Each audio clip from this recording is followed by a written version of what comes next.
Let's analyze together NIO. Let's see what happened today. Minus 10% more or less. Crazy day. First of all, remember to read the disclaimer right here and also in the description below. Very interesting technical analysis that we're going to comment just right now. We're also going to talk about the situation of NIO in the European market. Maybe this has something to do with it. We don't know what are some related news that could have caused this descending in the price. We know from the technical side what could have happened, so keep tuned. Remember to subscribe. Thank you very much. We really appreciate it. Thanks a lot. We are more than 1,400 subscribers. Thank you very much. Let's get started. Okay, so tariffs are back, which means, that even though NIO is having, they are growing in the European market, now they are like in the middle of this battle between continents. We have Europe, we have the United States, and then we have China. And the thing here is like if they impose taxes, that's going to be like something that you have to consider in terms of the impact that can cause to NIO. It's something interesting, we have here some information from what is being talked about NIO in Reddit. Okay, so you follow that forum or that kind of social media, you could have this information also, but we're going to resume it very fast to share it with you. It apparently, they have fired like 25 out of 30 employees in Denmark and abandoned plan for a NIO house project there. Very interesting, because apparently they have just sold one car in 2024 so far. Also competing with EV brands that have seen much stronger sales in early 2024, as Tesla selling 1,834 cars, and other companies that you can see right there. Very interesting, that data also. Obviously, if they had more name or they are more in that market, they will have like preference with the customers.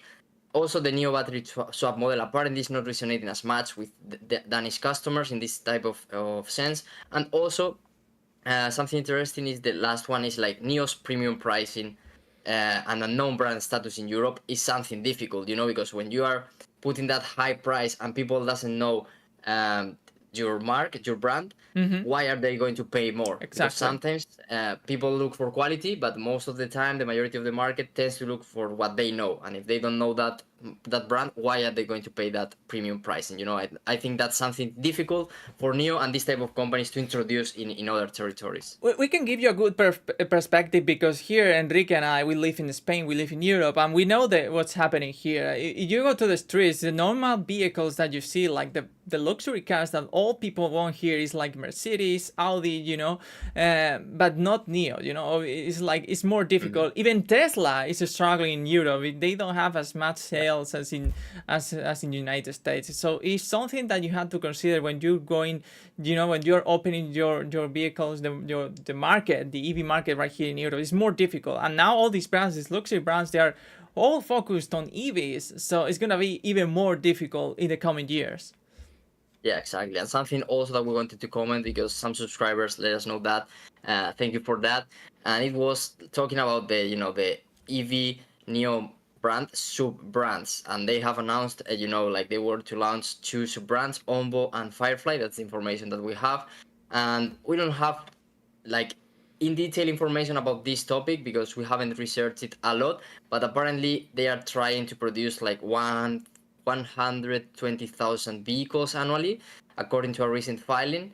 That's for Firefly, and it seems like as a luxury brand they have not expected like to get the top of sales, but with these sub brands they are trying to increase the market share. Like they are trying to introduce with other type of vehicles in the electric vehicle market, and maybe later, being a brand of the sub brand, they can try to join in that direction. I think it's an interesting topic, so if you have more information that you can share with us in the comment section, some links or something related to that, we will be more than happy, because I think it's interesting, because NIO obviously isn't like getting ahead with the introduction in the European market, but with these sub brands, the situation could be different. Exactly, and actually here, for instance, in Europe, the most popular Chinese brand actually is MG.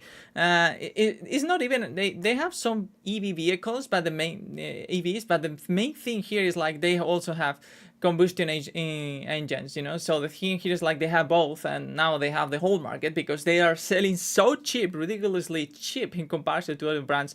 All of these European brands raised prices a lot, you know, by a lot. And then MG entered the market like selling at the same prices as 10 years ago. So it's I think for Chinese market, I mean, when they have, if they want to, you know, have their market share in Europe, they have to sell cheap. And maybe this is not the strategy for NIO, and maybe it's one of the difficulties here in the European market as well.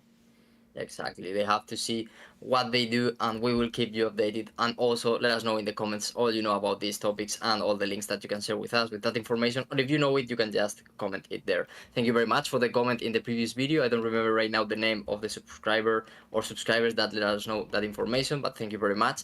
And let's go with the technical side because I think this is very, very interesting. Let's go first with the weekly chart when we can see the bigger picture of this stock, you know. And as usual, we always like to comment the start of this stock was a little bit, you know, crazy because we had an upside movement of more than 150%. And from there, the stock, as you may remember, went down more than 90%, reaching almost $1 prices. And from there, we had the clear up that you can see right here, more than 5,000%. And from there, we entered into this type of descending channel. Right now, at current prices, more or less, we are talking about minus 93%. You know, this could be called a correction, but also kind of a crash because 90% from last highs is a lot. That's it's huge. a long way to go. And right now, you know, we are inside this kind of descending channel. Apparently, we are in the lower part of it. So what do you think, guys? Do you think we will recover from here, or do you think we will see lower prices again? Let us know below. Okay, well, it's interesting to notice, you know, what happened back in June 2023, because that bullish candle right here with a lot of volume in July 24, you know, in that particular weekend, it's insane, you know. It's signaling like there are some interest, you know, by investors in this stock.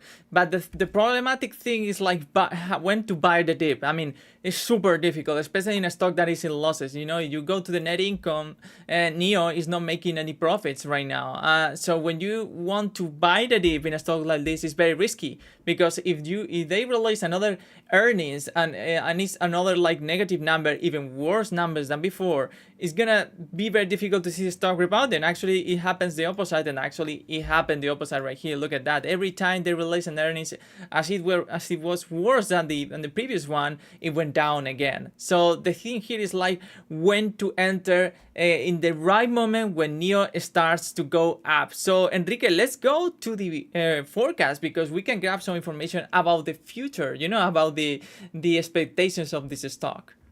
Yeah, this is very interesting because we have more than 27 analysts offering 1 year price forecast for NIO Inc. The maximum estimate $9.93 with an upside of more than 100%. The minimum one minus 16% more or less, $4, and then the average is positive, you know, plus 45%, $6.89. So apparently for this 1 year forecast, these analysts are bullish. You can see also the annual forecast for the EPS and the quarterly one. You know, according to this data, it should go up. You never know, but these are what the analysts of Wall Street are saying, at least 27 of them. So what do you think, guys? Do you agree with them or do you have different perspectives?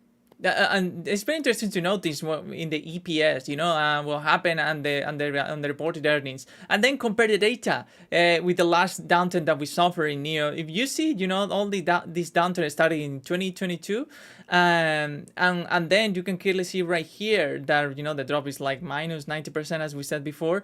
But look at the earnings. What happened in 2022? You know, it was like worse than the previous one. So, and then in 2023 worse than the previous one. So it's like there is some sort of correlation between price movement and EPS. And the most interesting thing is that it was gonna happen next. You know, look at in 2024, they have an estimate, a better estimate than the previous one, and in 2025 even better, and next, and so on and so forth. So when you see like a curve like this is pretty optimistic. You see something like this, and if the reported earnings are exactly similar to this, the stock should go up.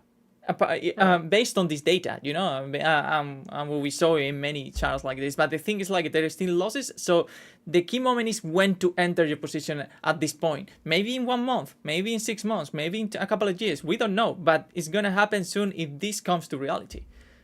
I think that these analysts are basing that kind of estimate on that forecast also of the EPS. So what do you think, guys? Buy or sell, or maybe wait? Let us know in the comments below. And going back to the technical analysis, let's go to the daily time frame so we can see with more detail what has been going on during this week. I think it's a very interesting price action that we have right there. You can clearly see the volume of these last two red candles. It's a very big volume, and also we had big volume around this area with this green candle right there. Going to the 1 hour chart to see with even more detail, I think it's interesting to notice how the price was trading around this $6 area. Around that level, it created kind of a double top, very clear. You can see right there, and the price was like in this range, trying to accumulate or trying to see the direction of the market. And once the price broke this kind of triple bottom right here around $5, you can see like the market completely crashed today with that minus 10%. We don't know how it will close, but for now it is like it is. And you can clearly see that the price that dropped very fast. Right now, we're at a very important level. If we zoom out a little bit, you can see that during April and March 2024, the market was using this level as a clear resistance area. Once it got broken out in May, it went up very fast, and right now the price is exactly at that point, so what happens here, I think it will be very important. So what are your predictions from this level, guys? Do you think it will be broken out and we will visit again lower levels, or do you think we will see higher levels from here? Let us know below. Yeah, it's a key level. We speak soon in the next video, guys. Leave your comments below and see you in the next video. Thank you very much. Remember to subscribe. If you're already subscribed, we really appreciate it. Leave your comments. Have a nice week and take care.